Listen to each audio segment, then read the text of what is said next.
बिस्मिल्लाहिर्रहमानिर्रहीम। दोस्तों, आप में से कुछ लोग ज़रूर ऐसे होंगे जो कि इस्लामी तारीख़ में सुल्तान सलाहुद्दीन अय्यूबी जैसे इंसान की अहमियत को बखूबी जानते होंगे, लेकिन ज़्यादातर लोगों की तादाद ऐसी होगी जो इस महान सिपह सालार से वाकिफ़ नहीं होंगे। और इसकी सबसे मेन वजह यह है कि आज हमारी नई जनरेशन्स अपनी तारीख़ के उन बड़े करैक्टर्स को भूल गई है जिनकी बदौलत मुसलमानों ने आज इस दुनिया में अपने वजूद को बाकी रखा हुआ है।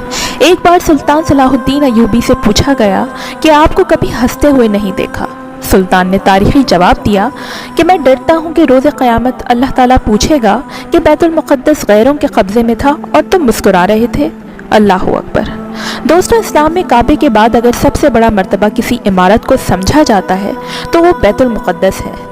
बैतुल मुक़द्दस से 3 मज़हबों की अक़ीदत के जुड़े होने की वजह से ही हमेशा से मुसलमानों, यहूदियों और ईसाइयों के दरमियान उस पर अपना हक जताने के लिए जंगें होती आई हैं, और ये कभी यहूदियों के हाथ में रहा, कभी ईसाइयों के, तो कभी मुसलमानों के हाथ में आया। लेकिन अफसोस आज ये मुसलमानों के हाथों से तकरीबन निकल चुका है।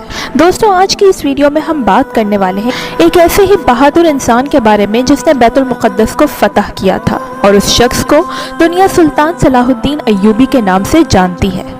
सबसे ज़्यादा हैरत की बात यह है कि सुल्तान सलाहुद्दीन अय्यूबी को जितनी इज्जत की निगाहों से मुसलमान देखते हैं, उतनी ही इज्जत की निगाहों से गैर मजहब यानी ख़ास तौर से ईसाई लोग भी देखते हैं। हालांकि हम सब लोग बखूबी जानते हैं कि सुल्तान सलाहुद्दीन अय्यूबी ने बैतुल मुक़द्दस को ईसाइयों से ही फतह किया था, यानी ईसाइयों से छीना था। इसके बावजूद भी आखिर ऐसी क्या वजह है कि सुल्तान सलाहुद्दीन अय्यूबी को ईसाई भी बड़े ही इज्जत की निगाह से देखते हैं? तो चलिए आज की इस वीडियो में हम इन तमाम बातों पर बात करेंगे। इसके लिए हमारी वीडियो का आखिर तक ज़रूर देखिएगा। दोस्तों, सुल्तान सलाहुद्दीन अय्यूबी की पैदाइश 1168 ईस्वी में हुई। आपका पूरा नाम सुल्तान सलाहुद्दीन यूसुफ बिन अय्यूब था। आपकी सल्तनत को अय्यूबी सल्तनत के नाम से जाना जाता है। आपकी सिपह सालारी में आपकी फ़ौज ने बहुत सारे इलाकों को फतह किया, और सबसे ख़ास बात यह है कि सुल्तान सलाहुद्दीन अय्यूबी को इस्लाम में इसलिए भी ज़्यादा अहमियत दी जाती है क्योंकि ये वो मुजाहिद थे कि जिन्होंने इस्लाम में काबे के बाद सबसे ज़्यादा अहमियत दी जाने वाली इमारत यानी बैतुल मुक़द्दस को जालिम ईसाइयों के हाथों से छीन कर फतह कर लिया था और उस पर मुसलमानों की हुकूमत कायम कर दी थी। ईसाइयों ने मुसलमानों से जब बैतुल मुक़द्दस को छीना और बैतुल मुक़द्दस पर फतह हासिल की तो मुसलमानों पर जुल्म सितम की हदें पार कर दी। बैतुल मुक़द्दस की कहानी शुरू होती है काफ़ी लंबे वक्त पहले से। हज़रत उमर फ़ारूक आज़म के दौर में मुसलमानों ने बैतुल मुक़द्दस को फतह कर लिया था, और इसके बाद तकरीबन 3 सदियों से ज़्यादा मुसलमानों के पास ही इसकी बागडोर रही। लेकिन फिर भी इसके बाद धीरे धीरे मुसलमान कमज़ोर पड़ने लगे। मुसलमान छोटे छोटे फ़िरक़ों में बँट गए, जिसका नतीजा ये हुआ कि उस वक्त की मुस्लिम सल्तनत जो कि सल्जूक सल्तनत थी वो कमज़ोर पड़ गई, और धीरे धीरे फ़लस्तीन, सीरिया जैसे इलाक़ों पर ईसाइयों ने कब्ज़ा शुरू कर दिया, और आखिरकार 1099 में ईसाइयों ने मुसलमानों से बैतुल मुक़द्दस को भी छीन लिया।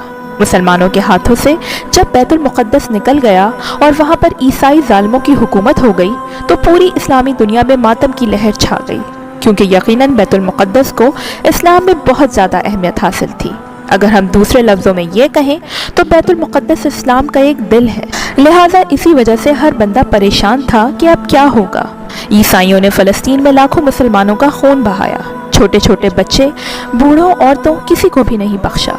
यहाँ तक कि हालत ऐसी हो गई कि हुक्मरानों ने लगातार बैतुल मुक़द्दस को फतह करने की कोशिश की, लेकिन हज़ारों शहादतों के बावजूद भी हर हुक्मरान नाकाम रहा और बैतुल मुक़द्दस पर मुसलमानों को फतह नसीब नहीं हो पाई। आखिरकार हमेशा की तरह वक्त ने फिर से अंगड़ाई ली और पैदाइश होती है एक ऐसे शख्स की जिसका नाम था नूरुद्दीन ज़ंगी।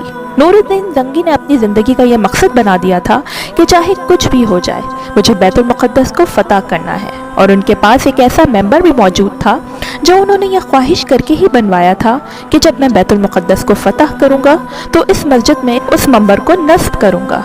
लेकिन अफसोस खुदा ताला को कुछ और ही मंजूर था। नूरुद्दीन ज़ंगी की फ़ौज में एक आम सिपाही था जिसका नाम था सुल्तान सलाहुद्दीन अय्यूबी।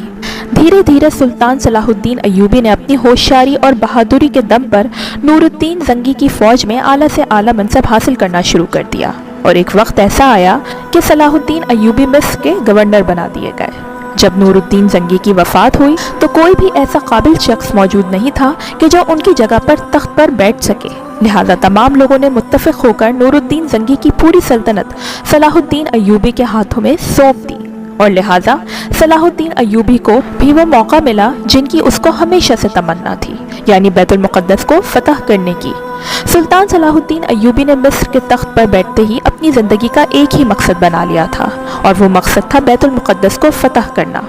उनके दिमाग में हमेशा यही चीज़ चलती रहती थी कि किस तरह हम अपने आबाओ अजदाद की इस चीज़ को वापस लें जो हमसे छीन ली गई है।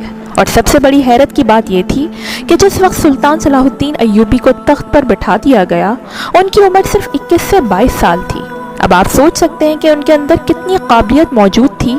कहा जाता है कि सुल्तान सलाहुद्दीन अय्यूबी मिस्र के तख्त पर बिठाए गए तो उस वक्त मिस्र के हालात बहुत ज़्यादा ख़राब हो चुके थे। मुसलमान छोटे छोटे ग्रुप्स में बंट चुके थे, ज़नाकारी, शराब पीना बहुत ज़्यादा आम हो चुका था। अब सुल्तान सलाहुद्दीन अय्यूबी के सामने बड़े बड़े चैलेंजेस थे। उन्हें जहां एक तरफ बैतुल मुक़द्दस को फतह करने के लिए अपने मिशन को आगे बढ़ाना था तो वहीं दूसरी तरफ शराब और जना जैसे बुरी बुरी चीज़ों से भी अपनी सल्तनत को छुटकारा दिलाना था। मिस्र के हालात उस वक्त ऐसे हो चुके थे कि एक मुसलमान और गद्दार को पहचानना बहुत मुश्किल काम था, क्योंकि वहाँ पर जहाँ एक तरफ ईसाई मुसलमानों के लिबास में घुस चुके थे तो वहीं दूसरी तरफ ईसाइयों ने मुसलमानों में ही खरीदो फरोख्त करके अपने एजेंट लगा रखे थे। पता ही नहीं चल पाता था कि कौन अपना है और कौन बेगाना। उस दौर की ईसाई हुकूमत में खूबसूरत लड़कियाँ और शराब बहुत ज़्यादा कारगर मानी जाती थी, यानी उन लोगों का यह मामूल था कि वो जब भी किसी ऐसे इंसान को देखते थे कि जिसे देखकर उन्हें यह महसूस होता कि ये दुश्मन हमारी टक्कर का दुश्मन है या हमसे कहीं ज़्यादा मजबूत है, तो वो उसके खिलाफ शराब या लड़कियों को इस्तेमाल किया करते थे। और अफसोस उनकी इस नापाक साजिश में बहुत से मुस्लिम हुक्मरान फंस भी जाया करते थे। दोस्तों, जब सुल्तान सलाहुद्दीन अय्यूबी ने बैतुल मुक़द्दस को फतह करने का इरादा किया तो उनके इस इरादे की खबर भी मुस्लिम गद्दारों के ज़रिए से मिस्र फ़लस्तीन तक पहुँच गई। लिहाजा बैतुल मुक़द्दस की जब ईसाई हुकूमत को यह पता चला कि सलाहुद्दीन अय्यूबी नाम फिर से उनकी ज़मीन पर कब्ज़ा करने के लिए तैयारी कर रहा है तो उन लोगों ने सलाहुद्दीन अय्यूबी के ख़िलाफ़ भी वही चाल चली जो वो हमेशा से चलते आ रहे थे, यानी शराब और लड़कियों का इस्तेमाल करना। मिस्र के मुसलमानों की हुकूमत की फ़ौज में एक ही कमांडर था जिसका नाम था नाजी। ये देखने में तो बज़ाहिर मुसलमान था लेकिन अंदरूनी एजेंट था। बैतुल मुक़द्दस के ईसाइयों ने इस एजेंट के ज़रिए से कई बार ये कोशिश की कि सलाहुद्दीन अय्यूबी को शराब पिलाई जाए, लिहाजा अपनी तरफ से पूरी कोशिश की, लेकिन सलाहुद्दीन अय्यूब इस चाल को अपने सामने ज़रा बराबर भी टिकने ना दिया। सलाहुद्दीन अय्यूबी ने कभी शराब को पीना तो दूर तक हाथ भी ना लगाया। लिहाजा नाजी को जब इस बात का यकीन हो गया कि सलाहुद्दीन अय्यूबी इस शराब को कभी हाथ नहीं लगाएगा तो फिर उसने नाकाम होकर अपना दूसरा फार्मूला अपनाया और वो दूसरा फार्मूला था लड़की का फार्मूला। लेकिन वह सुल्तान सलाहुद्दीन अय्यूबी को इन तमाम कामों में वरगला न सके और जना के लिए जिस लड़की को वो पेश कर रहे थे वो अपने इस मकसद में कामयाब ना हो सकी। दोस्तों, महल में ये बातें गर्दिश करने लगी कि सुल्तान सलाहुद्दीन अय्यूबी ने शराब पी है और उन पर तुहमत लगाई। लिहाजा नाजी कमांडर ने उस लड़की को बुलाया और उस लड़की ने तमाम लोगों के सामने ये जवाब दिया कि कसम है मुझे उस खुदा की जिसको मैं मानती हूँ, मैंने अपनी ज़िंदगी में सुल्तान सलाहुद्दीन अय्यूबी से ज़्यादा शरीफ और नेक शख्स नहीं देखा, क्योंकि रात भर मैं उनके ख़ैमे में रही, इसके बावजूद भी सुल्तान सलाहुद्दीन अय्यूबी ने कोई गलत काम करना तो दूर मेरी तरफ गलत निगाह से भी नहीं देखा। लिहाजा जब लड़की ने यह जवाब दिया तो तमाम लोगों के सामने उस नाजी कमांडर करी हो गई और उसका मुंह काला हो गया और वो हर साजिश में नाकाम हो गया। अब उन लोगों को डर सताने लगा था कि आखिर सुल्तान सलाहुद्दीन अय्यूबी से कैसे निपटा जाए, वरना एक दिन वो आएगा कि ये बैतुल मुक़द्दस को हमारे हाथों से छीन लेगा। आखिरकार जब सुल्तान सलाहुद्दीन अय्यूबी ने मिस्र की तमाम फ़ौज को बूट कर दिया तो फिर उन्होंने बैतुल मुक़द्दस के रास्ते पर रवाना होने का इरादा किया। बिलाखिर सुल्तान सलाहुद्दीन अय्यूबी अपनी फ़ौज के साथ बैतुल मुक़द्दस को फ़तह करने के लिए मिस्र से निकल पड़ा। सुल्तान सलाहुद्दीन अय्यूबी और उनकी फ़ौज के लोगों में जहाद का जज्बा कूट कूट कर भरा हुआ था और उन लोगों की ज़िंदगी का सिर्फ एक ही मकसद था, बैतुल मुक़द्दस की फ़तह। और पितीन के मैदान में ईसाई और मुसलमानों की फ़ौजें आमने सामने हुईं। बहुत ख़तरनाक जंग शुरू हुई जिसमें मुसलमानों की फ़ौज ने ईसाइयों की फ़ौज का सफाया करना शुरू कर दिया। सुल्तान सलाहुद्दीन अय्यूबी की खूनख्वार फ़ौज जालिम फ़ौज का सफाया करते हुए बैतुल मुक़द्दस की तरफ अपने कदम धीरे धीरे बढ़ा रही थी और ख़ुद सुल्तान सलाहुद्दीन अय्यूबी अपनी फ़ौज का जोश बढ़ाने के लिए अपनी फ़ौज के दरमियान में आकर ईसाइयों के साथ जंग कर रहे थे। हज़ारों जालिम फौजियों को कत्ल कर दिया गया और हज़ारों ईसाई सिपाहियों को गिरफ्तार कर लिया गया। सुल्तान सलाहुद्दीन अय्यूबी ने अपने घोड़े की रफ्तार बढ़ाई और बैतुल मुक़द्दस पर इस्लाम का झंडा बुलंद कर दिया और इसी दिन से मसीही हुकूमत का वहाँ से खात्मा हो गया और मुसलमानों की हुकूमत कायम हो गई। सुल्तान सलाहुद्दीन अय्यूबी अपनी पूरी अजीम फ़ौज के साथ पूरी शान और शौकत के साथ बैतुल मुक़द्दस में दाखिल हुए। जब बैतुल मुक़द्दस को मुसलमानों ने फ़तह किया तो वहाँ के ईसाई लोगों को यही उम्मीद थी कि शायद उन्हें कत्ल कर दिया जाएगा, जो कि उन्हें मालूम था कि जब हम लोगों ने बैतुल मुक़द्दस को फ़तह किया था तो हमने मुसलमानों का कत्ले आम किया था। लेकिन सलाहुद्दीन अय्यूबी ने वैसा कुछ भी नहीं किया जैसा कि उस वक्त की ईसाई फ़ौजियों ने मुसलमानों के साथ किया था। सलाहुद्दीन अय्यूबी ने तमाम ईसाइयों को फ़िद्या लेकर वहाँ रहने की इजाज़त दे दी और जो लोग गरीब थे, फ़िद्या नहीं दे सकते थे, उनका फ़िद्या खुद सुल्तान सलाहुद्दीन अय्यूबी और उनके भाई ने अदा किया। इसके बाद नूरुद्दीन ज़ंगी का वो मंबर बैतुल मुक़द्दस में नस्ब कर दिया गया, जो मेंबर नूरुद्दीन ज़ंगी ने उस ख्वाहिश के साथ बनवाया था कि जब वो बैतुल मुक़द्दस को फ़तह करेंगे तो उसमें ये मेंबर रखा जाएगा। लेकिन देखें खुदा को क्या मंजूर था कि नूरुद्दीन ज़ंगी की ख्वाहिश सुल्तान सलाहुद्दीन अय्यूबी ने पूरी की। बैतुल मुक़द्दस की फ़तह की खबर जब पूरी दुनिया में हवा की तरह फैल गई कि सुल्तान सलाहुद्दीन अय्यूबी नाम के एक इंसान ने बैतुल मुक़द्दस को फ़तह कर लिया है, तो तमाम दूसरी ईसाई हुकूमतों में तहलका मच गया। देखते ही देख तमाम ईसाई हुकूमतों ने आपस में एक कर ली और इंग्लैंड, जर्मनी, फ्रांस और इस तरह के तमाम मुल्कों ने मिलकर एक फ़ौज तैयार की। इंग्लैंड का बादशाह रिचर्ड और फ्रांस का बादशाह फिलिप्स अपनी फ़ौजों को लेकर फ़लस्तीन की तरफ रवाना हुए। ईसाइयों की इस पूरी फ़ौज की तादाद तकरीबन 6 लाख थी। वहीं सुल्तान सलाहुद्दीन अय्यूबी की फ़ौज की तादाद कुछ हज़ारों में ही थी। लेकिन इसके बावजूद भी मुसलसल सलाहुद्दीन अय्यूबी तकरीबन 3 से 4 साल तक लगातार इस फ़ौज का मुकाबला करते रहे। आखिरकार ईसाई फ़ौजों को ये लगने लगा कि उन्हें अब कुछ हाथ नहीं आने वाला, तो उन्होंने सुल्तान सलाहुद्दीन अय्यूबी से सुलह करके वापस जाने का इरादा कर लिया और आखिरकार इस तरह से सुल्तान सलाहुद्दीन अय्यूबी ने पूरी दुनिया में ये साबित किया कि वो अपने दौर के सबसे मजबूत, सबसे बहादुर और सबसे होशियार सिपह सालार हैं। सलाहुद्दीन अय्यूबी एक बहादुर और निडर जंगजू होने के साथ साथ बहुत नेक दिल इंसान भी थे।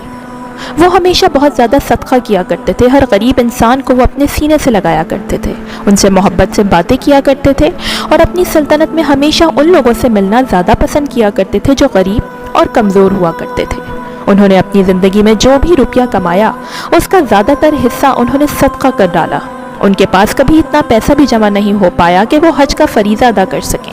उनकी हमेशा से यह ख्वाहिश थी कि वो एक बार हज ज़रूर करें, लेकिन वो जंगों में इतना ज़्यादा मसरूफ़ रहे कि उन्हें उस चीज़ का मौका भी नहीं मिल सका।